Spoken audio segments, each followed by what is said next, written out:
One thing I love doing on my streams more than anything else, more than pressing my funny little buttons that make sound effects that everyone can hear, it's watching episodes of Megas XLR. For those who somehow don't know, because they were born 5 years ago, Megas XLR is an animated show from 2004 that had a pilot in 2002 and lasted a grand total of 2 seasons with 26 episodes. Not counting the pilot. It's got a ton of robot action and aliens and rock music and video games and other stuff little boys love before they stop being little boys. It features Harold Kuplowski, a huge, fat, kind of a loser of a guy from New Jersey that loves nothing but cars and eating and monster movies and video games, and this giant robot he found in the junkyard and bought for $2. What's that? No idea. $2, huh? I'll take it. Oh, man. He's got his friend, Jamie, no last name, who is an even bigger loser and only hangs out with Coop because they actually like each other's presents and they have the same taste and stuff. But personality-wise, they don't got much in common. Coop, what are you doing? I bet everything. I got digits from green-skin girls. Green-skin girls! They're accompanied by Kiva Andrew, a warrior from the distant future fighting in a war against the Glorft, an alien race bent on the subjugation, destruction, or both of all life in the galaxy, mostly humans, led by War Master Gorak. All Kiva wants to do is eventually go back in time, but deep in her heart of hearts, she understands that she's not going anywhere. All right, you! Arrogant, overblown thief. You tried to break up our team. You almost killed Coop and Jamie. And you made me listen to your endless cheesy pickup lines. Nice. These three go on several different adventures spanning across all of space and different worlds and even an alternate universe. But we're getting ahead of ourselves. The cast for this thing is crazy. It's ludicrous because you got David DeLuise as Coop. It's a dream come true. Giant things eating what they are. Steve Bloom as Jamie. Love the kind of woman that can kick my ass. Wendy Lee as Kiva. I'm always wet. I'm just feeling extra sensitive, like these big boobs of mine. Clancy Brown as Gorath. They're here! Under the floorboard! And so many other talented voice actors like Kevin Michael Richardson. I'm from Samoa. Scott Innes. Like, wow, man. Look at that guy. He's me, man. Totally me. Like, and there's another one, man. Frank Welker. We're dealing with one sick son of a bitch. Phil Lamar. I'm going to jump! Oh! Do a flip! Jeff Bennett. You want to see something strange and mystical? Peter Cullen. Amazing. A booby trap that actually catches boobies. And even guest stars like Michael Dorn. I make DLT. No, I already told you they don't make those anymore. You know, sometimes it's a regional thing. And motherfucking Bruce Campbell. All right, listen up. When we hit the ground, I want everybody to spread out in a 3-meter stance, wait for air backup, and then we're going to... This show is kind of a miracle, as it's from Jody Schaefer and George Christick, two people who worked on the short-lived Downtown on MTV. They made the pilot lowbrow, literally put it in the hands of Cartoon Network executive Linda Semensky, got it featured in 2002's Cartoon Weekend Summerfest, where it was voted to become a full series alongside a sneak peek of Codename Kids Next Door. I could go on and on with the history of the show and what happened after, but this intro is already longer than I wanted it to be, and other people have done their research better than I have. TLDR, it was expensive to produce, and some executives, not Semensky, wanted to kill it for that reason. And it was also kind of redundant because it was also there alongside Teen Titans and Ben 10, so they wrote it off in their taxes. Anyway, as someone who has seen this show from beginning to end multiple times, I figured I could be the first one here to rank it in a video officially. But before I do, I'll be upfront about the quality of the show. Now, don't get me wrong, this thing fucking rules, and I'll always have a fun time watching it. But this show is mostly for teen boys in the mid-2000s, so it's aged a bit badly in places. So let's lay down a few rules, alright? Commandment number 1, shut the hell up. Commandment number 2, there's nothing I can do about the weird 2000s misogyny. Commandment number 3, there are no sites to legally watch this show, they're all gone. Commandment number 4, when there's a reference to something from an anime or video game, whatever, please don't point it out every single time. Alright, now let's do this thing, starting with the worst episode. And now, back to 2.5 Men. If there's any trope from Western media that I dislike more than most living people, it's the teenage brat that's being shown the coolest shit ever and is just unimpressed. And that's where we're at with the worst episode in my cheese-esque opinion, Don't Tell the Mom the Babysitter's Coop. Side note, this episode title has a very specific reference that I do not expect anyone to know. I didn't even know what this was until I started writing this. Anyway, this episode has Coop accidentally extract the Glorft from a pocket in null space that they hid in whilst the gang thought they died. Long story. And they plan on Majora's masking the planet with a big engine on the moon. Meanwhile, Coop is stuck babysitting Skippy, this snot-nosed twerp that spends nearly the entire time he's got on this earth, and we've only got one life, so once it's over, that's it. Just sandbagging everything Coop does, whether it's playing video games, smashing stuff in space, or even just sitting there existing. Dude, my pizza. You're not missing anything. The pizza near my house is way better. You what? He's a glorified plot device because he's the size of a 13-year-old and fits into some tight spaces. Every time I watch season 2 of Megas, I reach this episode and I think, was there a drop-off in quality? It's just that bad. Probably the only legitimately bad episode in the whole thing, but everything else is better than this, so it's only downhill from here. Well, I got your trigger right here.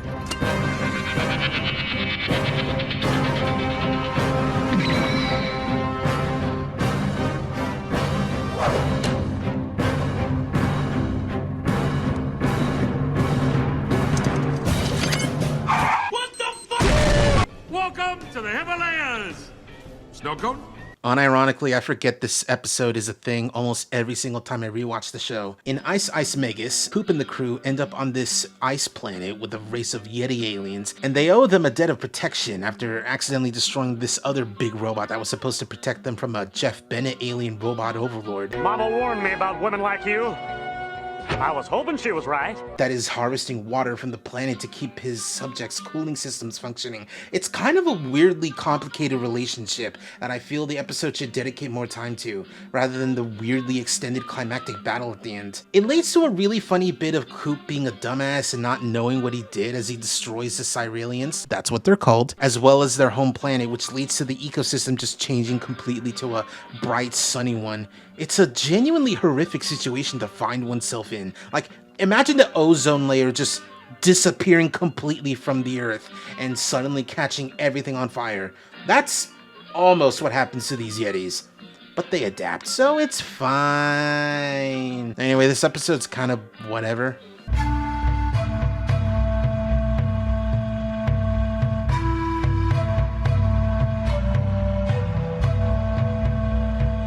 And why is she called Aunt Fanny? Couldn't call her Aunt Booty. Junk in the Trunk, the worst episode of season 1, and guess who's here? It's everyone's favorite dumb junkyard fuck, Goat, who, fun fact, is also in MTV's Downtown. Anyway, this is his episode where he tags along with the gang to go to a junk planet in search of a part for Megas that's very critical. Every terrible thing about Jamie is made even worse when coming from the mouth of Goat, because at least Jamie's a pretty cute twink with a Steve Bloom voice. Why can't we ever be attacked by a giant hot chick? Goat doesn't even have the twink advantage. Anyway, while on the junk planet, the gang meets Rob Paulson alien. Everybody hates me! No, little dude. Honest. Hold on. I hate him. Who's willing to help Kiva with finding a time drive, solely for the excuse of traveling back in time to find another junk planet to have, and I quote, 2 of everything. My collection will be legendary. I'll have 2 of everything. Huh? And like, this episode's entertaining. There's a runner involving duct tape fixing everything. Megas gets into a fight, but not being able to do much because of the missing part is interesting. But I'm being for freaking real when I say Goat sucks. Hey, Coop, what about that place we found a few weeks back?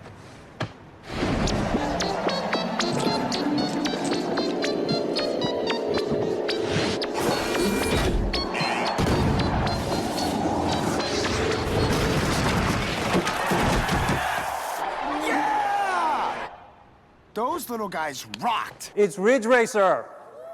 Ridge Racer! Remember that one? Viva Las Vegas, something Elvis Presley, Looney Tunes back in action. In this episode, Coop and the crew go to E3, hell yeah!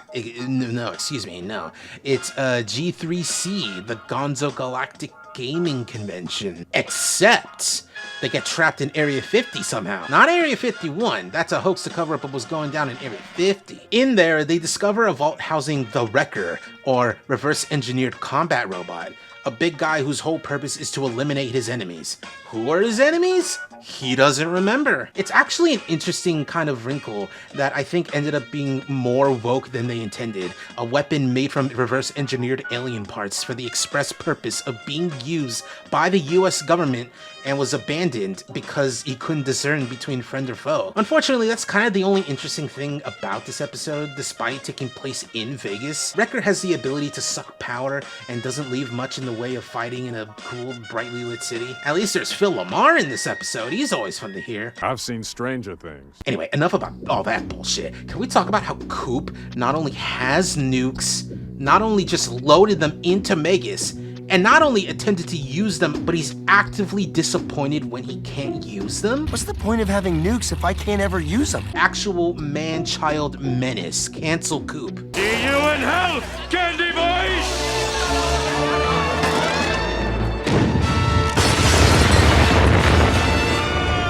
TV dinner is so exceedingly whatever, but the ultimate punchline is so worth it. Coop wants to watch the Millennium Mash Wrestling pay-per-view, and he just can't see anything.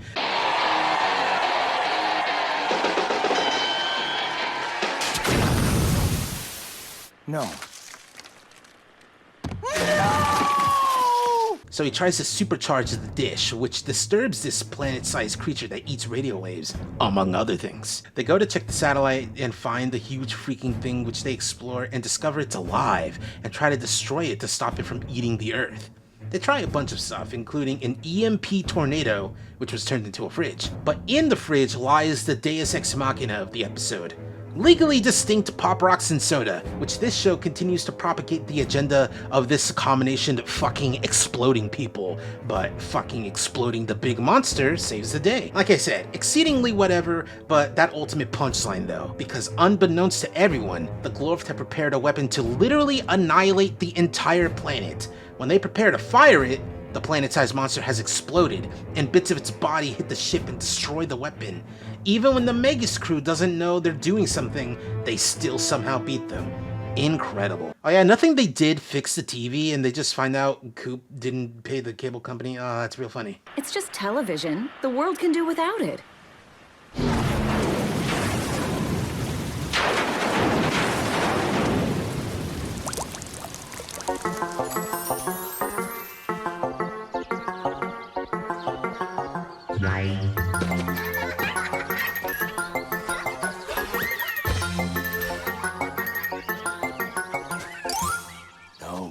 No, I won't let that happen. Forgive me, Father, for I have slayed. May she without teeth throw the first shade. Hey kids, remember Sailor Moon? Remember anime? Wasn't it weird? Wasn't there just a lot of weird pretty girls just posing and laughing and doing these very, very, very extended transformation sequences? As much as I dislike the trope of making fun of anime in a way that shows you don't know much about it, which is weird because this crew knows quite a bit about anime, Ultra Chicks is still a real fun, entertaining episode, even with one of the most tired cliches in Western media, but we'll get there. Anyway, the Ultra Cadets are these Sailor Moon type girls, except already living in space, and they're looking for Coop to come slay this monster. But they come across Jamie, who they just assume is Coop, and he's a scumbag, so he's taking advantage of the mix-up, which also means he's gonna probably die fighting this big monster.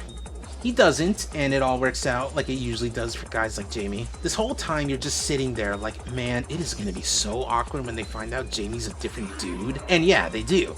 After accusing Coop of being someone completely unrelated who stole Megas from their Coop, it's a real big fat extended sequence of liar revealed, and thankfully it's over quickly. Now correct me if I'm wrong, I haven't watched much Sailor Moon, but I don't think they're aliens living on an alien world that sees monster attacks. I mean, some of them are aliens from the moon, and the monsters are more people-sized, but still, It's like I said, this feels very surface level, very those wacky Japanese, which is very strange when you see what's coming next. Anyway, the final punchline here is also pretty funny. You know, that vile liar never did tell us how he defeated the Kurdok. It doesn't matter, as long as he didn't throw it into the volcano.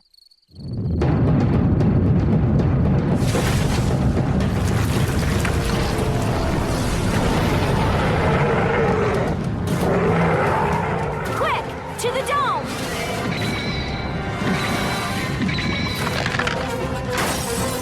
Ah! The worms!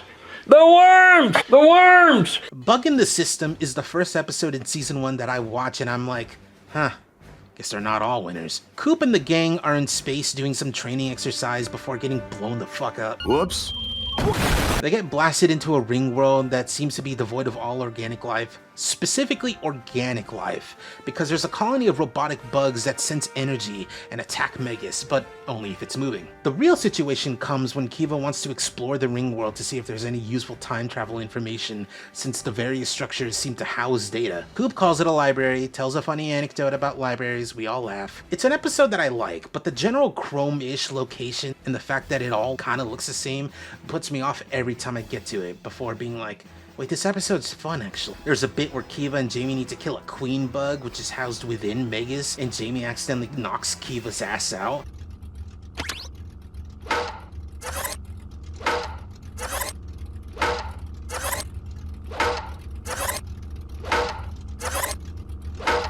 And the Deus Ex Machina is especially egregious, but it looks cool, so who cares? Overall, it turns out to be a pretty good episode. It just has to get to the good parts eventually. All that knowledge, infinite amounts of wisdom that could have served the entire universe. Gone forever. Oh well, if we haul butt, we might get back in time for Mighty Monster Trucks in Mud. This time, see if you can avoid the minefield. Minefield? What minefield?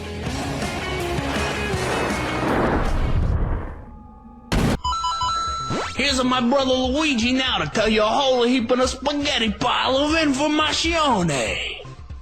Hello, Mario. A Thanksgiving episode is always a fun time, and Megas XLR holds that tradition with Thanksgiving Throwdown. Kiva doesn't know exactly what the reason for Thanksgiving is, and while Coop and Jamie give their own definitions that have some truth to them, they're also man-children, they don't really get it. After Thanksgiving dinner at what looks like 3 p.m., they watch the Not Macy's Day Parade featuring everyone's favorite legally distinct characters, like Superman and Goku's Potara fusion. He's got his own TV show, and it's awesome. Neither Donald Duck nor Maui Mallard. Look him up. And the Fabio brothers. Let me guess, from the Fabio Brothers show. No. From the video game. And let's not forget Augie, the adorable aardvark. That's Augie, the adorable aardvark. Lame. What a time it was, the mid-2000s, that the general consensus was that Sonic was cringe and anyone who said otherwise was either a furry or a child. Good times, I don't miss them. Anyway, unbeknownst to the gang, an alien spore plant named Gynok, voiced by Darren Norris, 911,000. landed on Earth after being knocked out of orbit from Saturn's ring in the cold open. It wants to proliferate the planet with its spores, noting that it's much warmer on Earth than in space. It also takes over the various parade floats for some high-octane beatdowns, like if Biollante can control Super Saiyan Blue Goku. It's a real fun episode with Coop using his knowledge of food and consumption to win the day. The only real downside is that the fight with the floats goes on just a bit long, but it's whatevs. Overall, a good time, even if it's using Thanksgiving as a backdrop, like Die Hard and Christmas. Hey, Coop, next year we should enter Megas in the parade.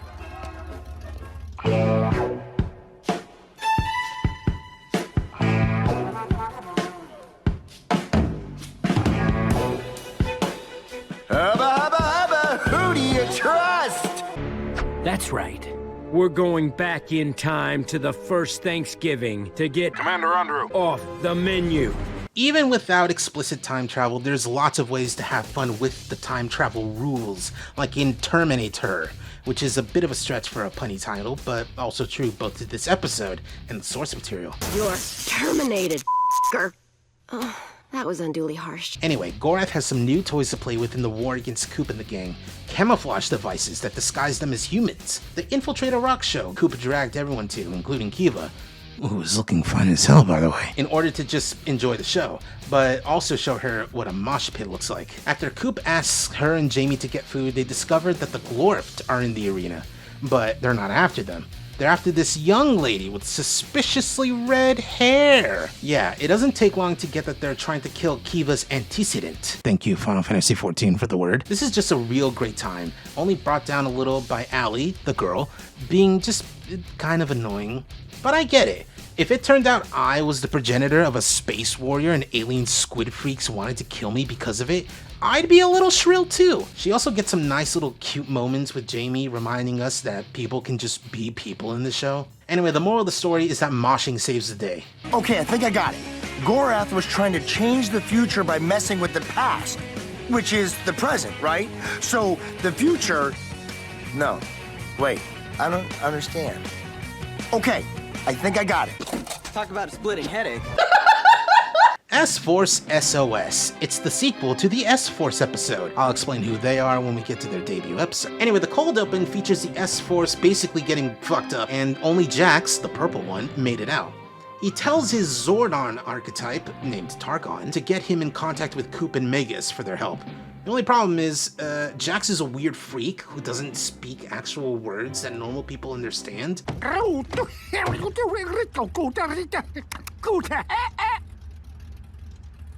So it takes a while to get to the rest of the S-Force. It turns out they were defeated and captured by Zarek, longtime nemesis of the S-Force. It's up to Coop to save them before they get executed live on their home planet, even if he doesn't exactly know how to get them to their Zorps. So, spoiler, this is actually a lot less good than the S-Force's first outing in the show, but not because it's bad. The main issue is that this feels more like what a hypothetical season finale of an S-Force show would be like, featuring special guest star Megas. Like, it's got all the hallmarks of a Megas XLR episode, but it feels like Coop isn't the focus. Which is fine. It's still a fantastic episode, and retroactively, I'm glad they didn't waste the S-Force's archenemy on their debut. Here in your giant robot car, you dig giant robots, I dig. You're the un-me. I'm the real me. You wanna be me? It's pretty funny that the series finale two-parter is like in the middle of the worst to best ranking, but whatever. Rearview Mirror Mirror is exactly the kind of story Megas XLR would tell as a finale, though I'd make it a season finale, but they didn't have much of a choice. Anyway, Coop and Gorath are fighting in the middle of this in media res-ass conflict before Coop breaks out a new game controller and does a random input that opens a wormhole into an alternate universe. Throughout the first part, it's a big mystery trying to figure out what happened and why Jamie is there looking like an extra from Cowboy Bebop. I love the kind of woman that will actually just kill me. And why he wants to fuck up Coop. It's later revealed that this alternate Earth is ruled by a tyrannical, despotic, war criminal type Coop that's just a walking, talking Char parody, complete with slimmer physique. It turns out that this Coop defeated the Glorft, but something awoke within him, and he thirsts for nothing but conquest and destruction. This bloodlust was so pure that even Kiva was caught up in it, switching to Coop's side, leaving Jamie to lead a resistance. But with the revelation that other dimensions exist and dimensional travel is possible, evil Coop plans on walking into Earth Prime and taking it over all over again, which normal Coop and Gorath take exception with. This truly is just a bomb-ass epic final storyline complete with a drag-out brawl between two evenly matched foes and enemies becoming allies before becoming enemies again. It even does the thing where it plays the opening during the final battle like all the cool anime do. It's kind of ruined by happening a few times in the latter half of season 2, but shh.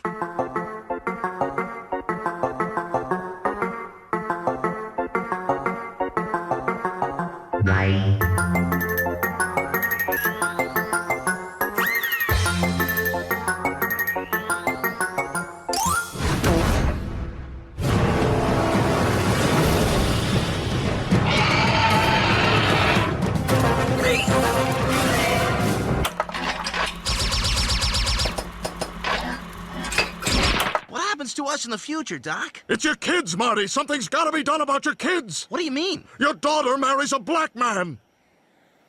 That's actually not a big deal for me. Yeah, me neither.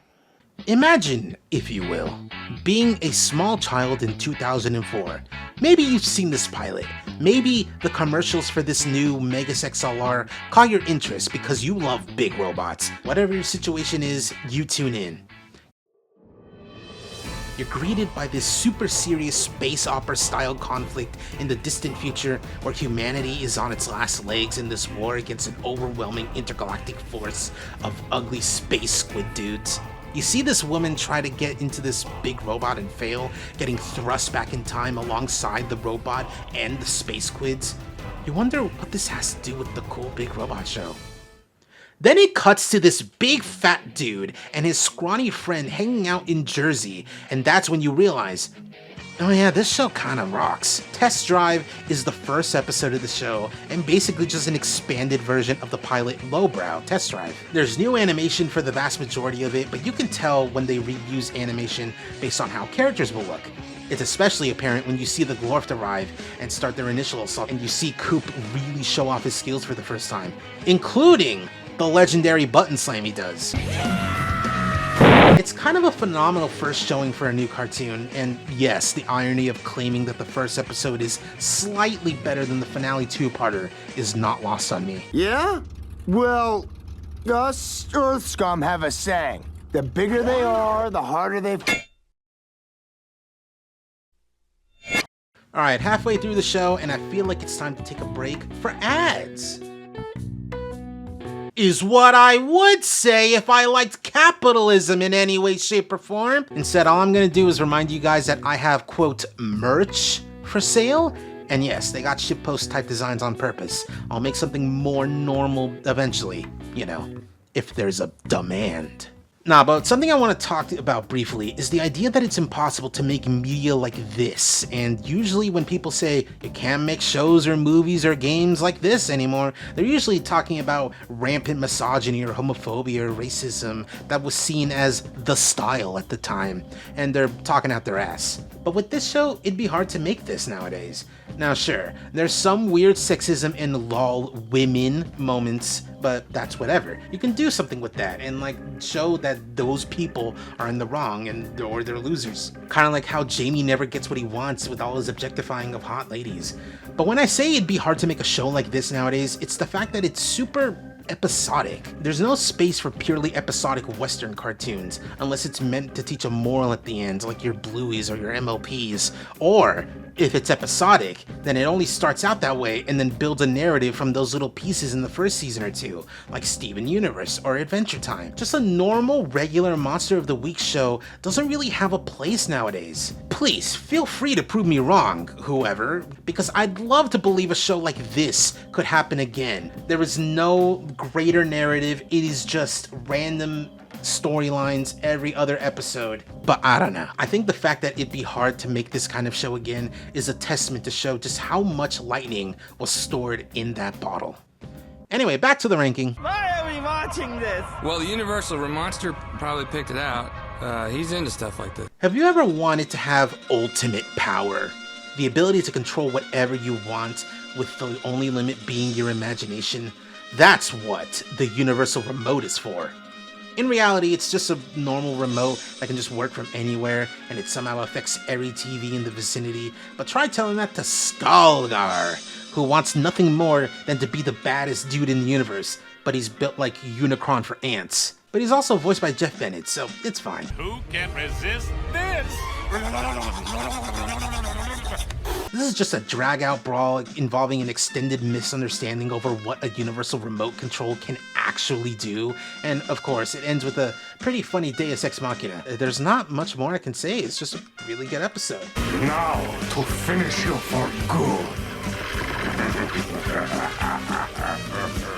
So he can't hit us, and anything he shoots gets bounced back at him? Check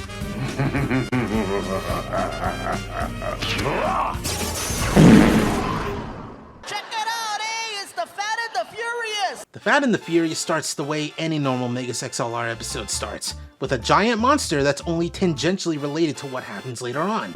So, how did this happen again?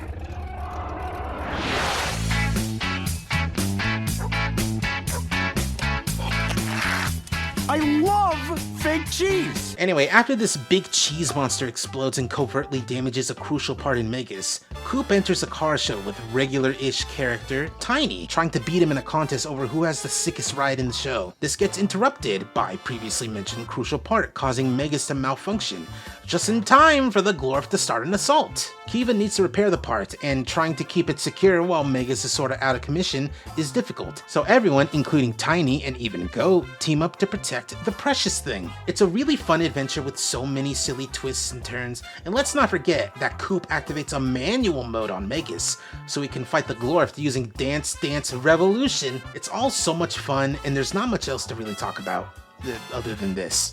Whatever made you install a manual backup? He's so fat. He's big. Look at him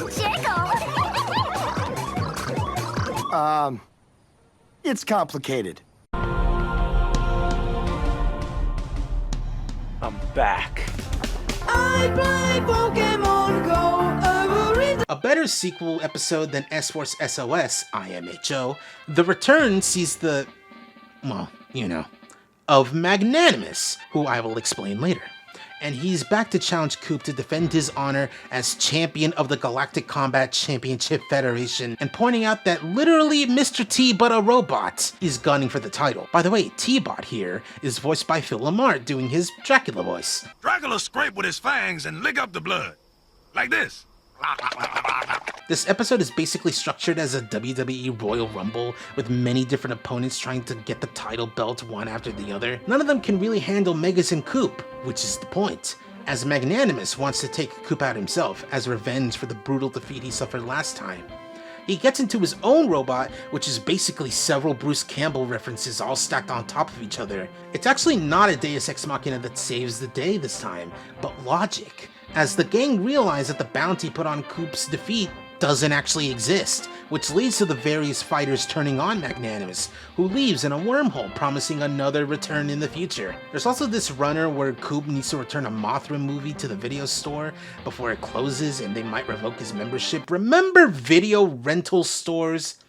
Man, of all the things that make me sound like an old boomer, that's one bell I won't stop ringing, alongside physical media as a whole, CD drives and computers, and headphone jacks and smartphones. You got Monster Assault? No. Robot Riot? No. Radioactive Roaches Raid Again? No, we only carry family titles. It's not the boots, it's the bootine. Top 10, and we're coming out swinging hard and fast with one of my favorite extended parodies, Space Booty. We see Coop and the gang fighting some bat-looking space monsters before being interrupted by actual literal space pirates. They board the ship known as the Saving Grace, helmed by Captain Jean-Michel Warlock, very subtle, who finds Coop and Jamie repulsive, but is absolutely smitten by Kiva, letting the former two explore the ship whilst the latter spends time with the captain. It's got a lot of good stuff, like a food generator that knows what a Philly cheesesteak is, yet Jamie thinks it can generate whatever and lets his freak-ass mind go crazy with whatever he wants. 55 burgers, 55 fries, 55 tacos, 55... Old-fashioned eating contests, a dark secret involving the captain, and a bunch of the Megas XLR classic space battles and big weapons. Honestly, I think this kind of parody makes the Ultra Cadets look way worse, because how are you gonna treat something like Captain Harlock, a space adventure anime complete with action but also plenty of drama with the reverence it deserves, but you're treating Sailor Moon with some amount of parody-esque disdain? Maybe I'm being too woke about this, I don't know. All I know is that this episode rules. Solid gold? Goth chicks? 500 cigarettes.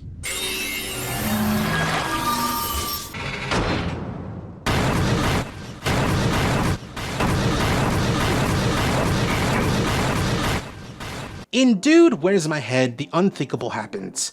Jamie goes out on a date. It's crazy that not only does Jamie find a girl that's pretty into twinkish man children, but she also doesn't become a regular character after this. Anyway, Jamie decides to borrow the car, which is Megas' head, and Kiva wants to do some training, but Coop just says, Yeah, about that. And can you believe it? The Glorfs come in with their own mecha that looks an awful lot like Megas, but because the car is gone, Coop can't actually do anything with Megas, not unless he uses the secondary command bridge for just such an occasion. Only problem is, Jamie can still control Megas from the car. Hijinks ensue.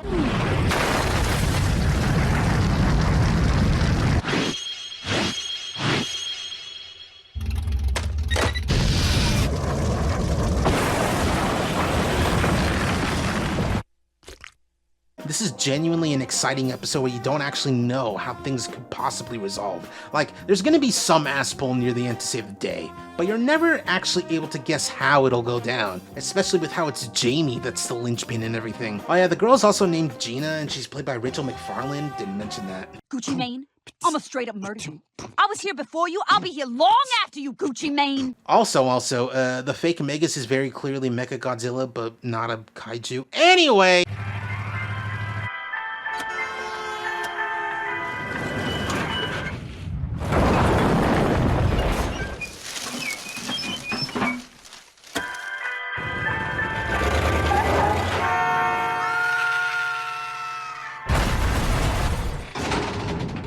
Watch this. Coup d'etat is a hard episode to say the name of, but not describe. In the world of Halcyon lies an empire of robotic life forms featuring an emperor with 2 of his most loyal subjects in line for the throne. Zanzor, played by Peter Cullen. Bring in the piñata! We'll party like it's 1942! And Guyvin, played by Frank Welker. Well, it's funny you should...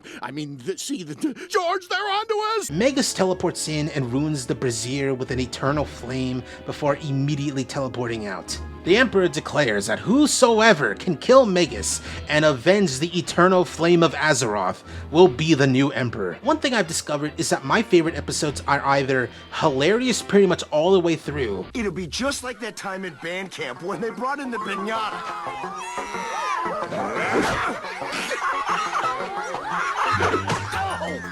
My liver. Have a lot of fighting in it, or has a lot of references that I could point out, and this episode fulfills at least 2 of those prerequisites. I mean, like, not Optimus Prime is just Mazinger Z. Like, they only sorta tried with making him look different. Hey, yo, Mazinger, you got my stuff? Yo, what you need, Zillow? Check it out. I got rocket firing hands. I got rockets for your shoulders and legs. Man, my is tight. Yeah. Anyway, Coop ends up back on the Halcyon world and discover he ruined the Eternal Flame, so he thinks a good way to make it up to these robot people is to light the flame again, which works for all of about 5 minutes. Then it all falls apart like it is wont to do. Overall, a very fun time, and if you try to figure out all the references, you'll just be there all day. Just the way I like these episodes. Fighter, I shall smite you. Anyway. What did you do? Justifiable homicide in the line of duty. No, that was murder. Now, to show I mean business. Oh no, he's just a boy! Oh no! The Season 1 finale of Megas XLR, The Driver's Seat, has Coop in a very strange position. Behind enemy lies, with only his body, no robot. He gets captured and tortured by Gorath in scenes that are too shocking to show children under the age of 2, so viewer discretion will be advised if you plan to watch it.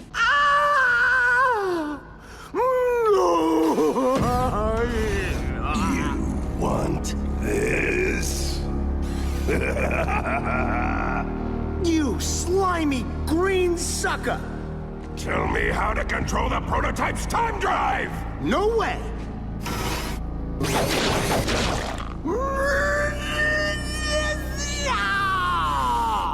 A Philly cheesesteak? Oh man, that's low.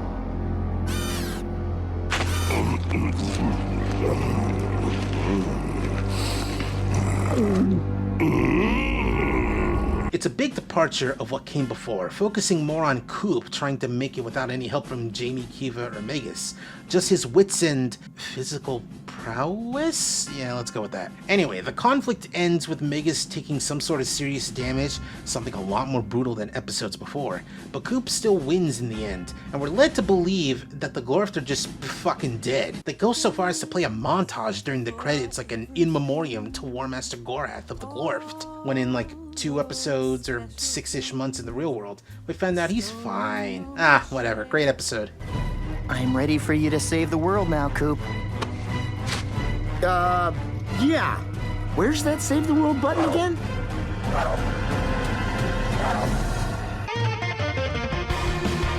Oh, bliss. Bliss and heaven.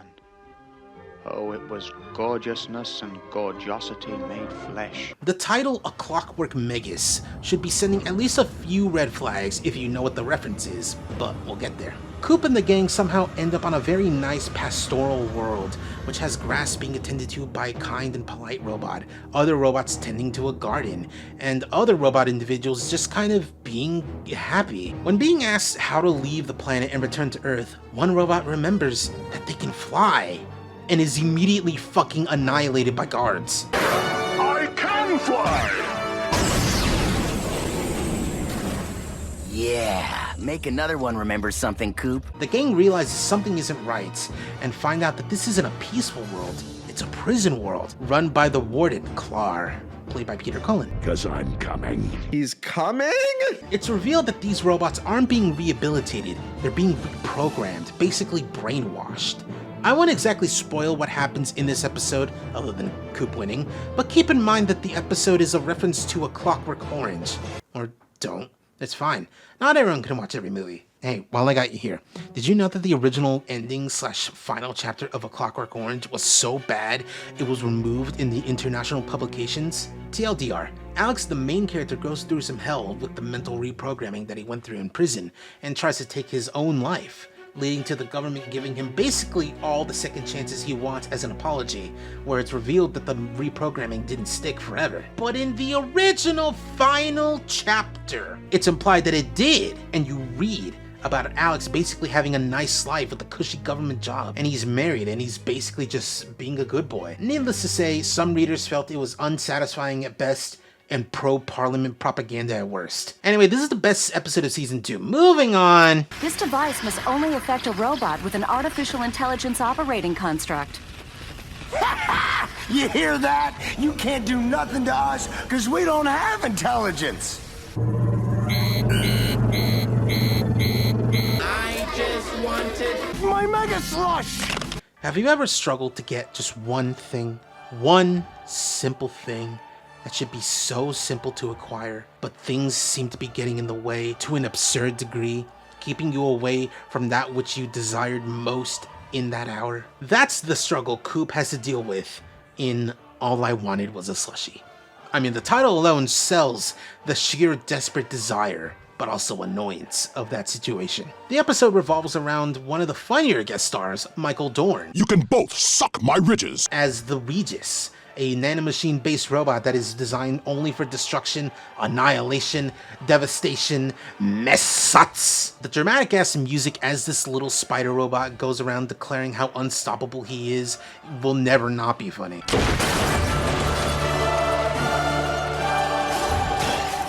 Do not panic. You will all die.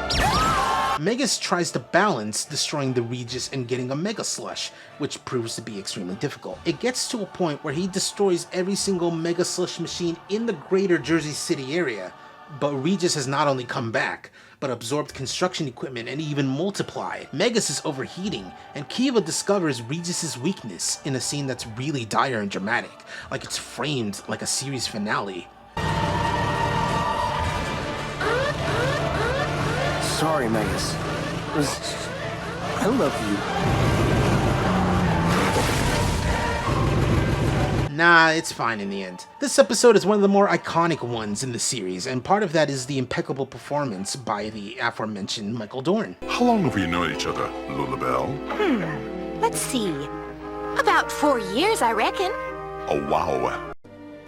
メリークリスマス。ワイルドセブン。七原修也。 The second episode in the entire series, Battle Royale, features the introduction of Magnanimous, played by the ever-iconic, legendary Bruce Campbell. This MODOK-looking motherfucker. Mental organism designed only for sucking what? Has only one love, one desire. Running a racket with a galactic robot fighting league, complete with betting, fixed matches, and even manually activated traps. There's not really much to discuss that's major. Coop likes fighting robots, Magnanimous sets him up as a new fighter to fight robots. He's on a roll with victories, then Magnanimous asks him to throw a fight. It's basically every corrupt prize-fighting story you might be aware of. What makes it unique, other than the chin and the space stuff, is how much Jamie and Kiva do. Jamie makes a killing betting on Coop and draws the attention of green chicks. Green-skin girls! While Kiva uncovers the corruption accidentally whilst looking for parts for Megas. Also, there's a quantum singularity, but that's on par for Megas XLR. And of course, Magnanimous comes back, but we already talked about that. When you think giant robots fighting, the first thing you think is hell yeah. The second thing you think is probably this episode, which just goes to show how iconic it actually is. So, he wants to fight with sound, huh? Coop, you're not gonna... Sorry, Jamie. He asked for this. Oh, Coop, no one deserves that. Not even Magnanimous, Manly Moose, whatever his name is. Rerouting all power to... the Jammer.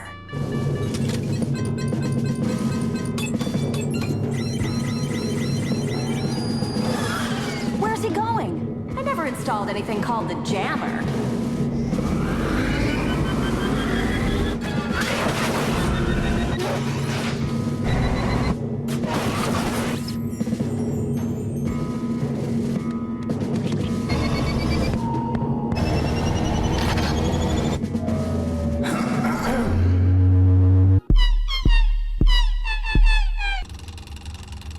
Wait, I'm the bad guy? Well, duh.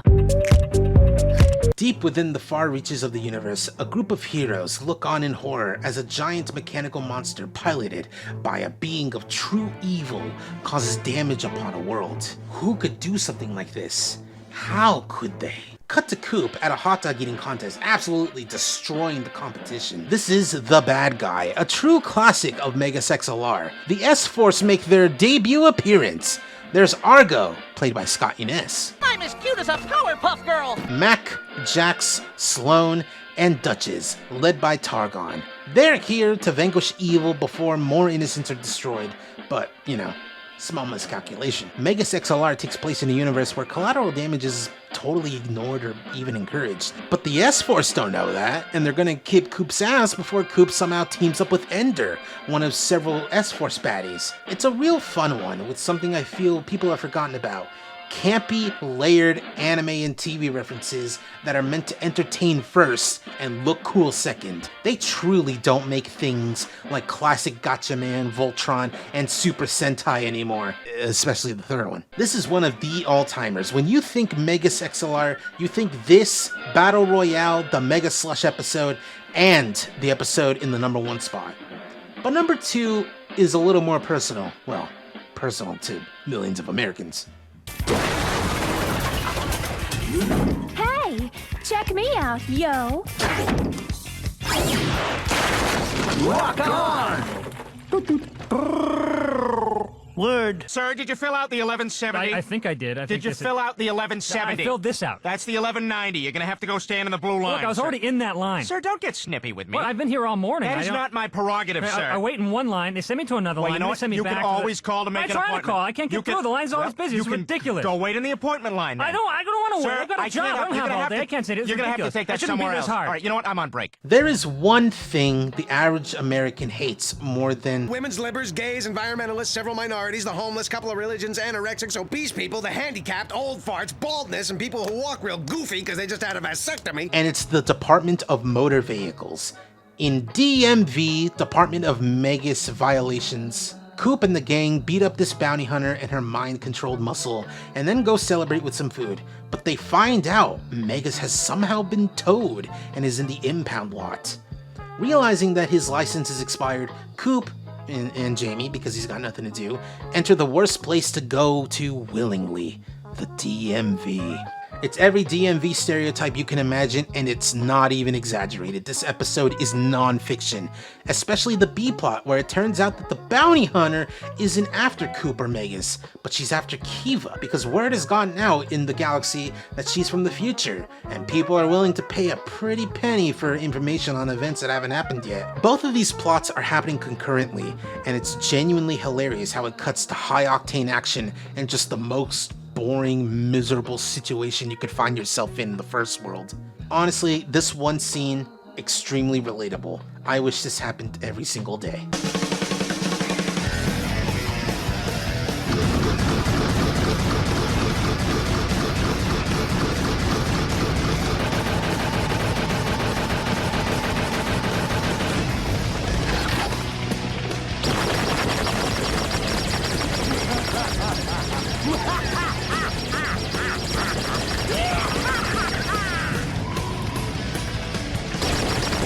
You're familiar with Billy Mitchell, world video game champion?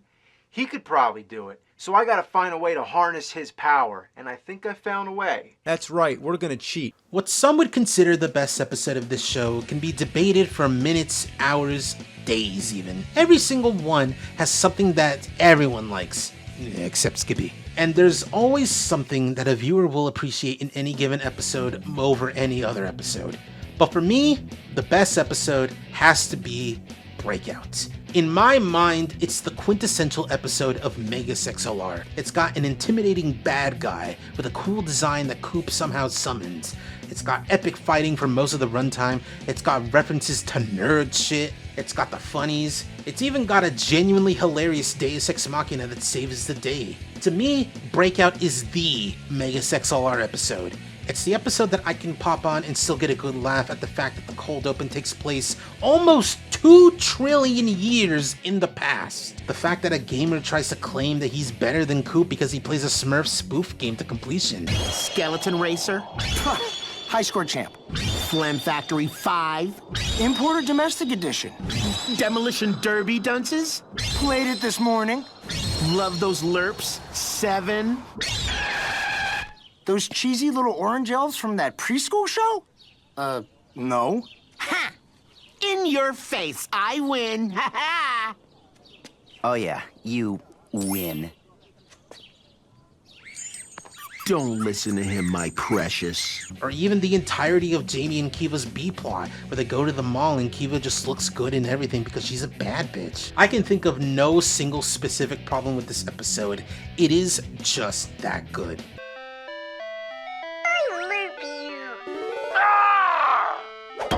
You're right, dude. This is way better. Watch this. I'll give you something to lerp. Sweet. I demand you return me to my maximum security interdimensional prison.